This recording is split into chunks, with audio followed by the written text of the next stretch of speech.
Il y a un certain nombre de critiques fermes que j'ai vis-à-vis du gouvernement. Ça ne m'empêche pas de regretter que certains sujets positifs auraient pu être mis en exergue.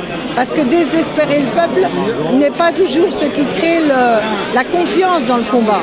On est en train de faire une belle loi sur le logement avec la garantie universelle. C'est dommage qu'on n'en parle pas assez. Il y a des avancées sur la lutte contre l'évasion fiscale.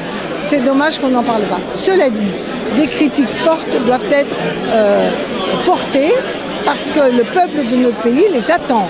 Il est clair que moi je n'accepterai pas l'allongement de la durée des cotisations pour les retraites. Il est clair qu'on ne peut pas accepter que les entreprises, toutes les entreprises, même celles qui n'en ont pas besoin, aient des allègements fiscaux pendant que de l'autre côté on augmenterait la TVA ou on augmenterait les impôts pour les plus.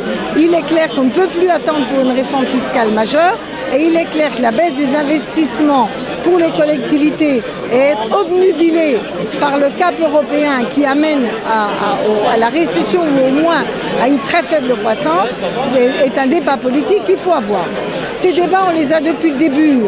Donc moi, je trouve tout à fait normal que Pierre Laurent le dise avec force. Et d'ailleurs, j'espère qu'on sera nombreux à le dire en ayant souci de ne pas nous mettre dans une posture de tout va mal, parce que ça désespère.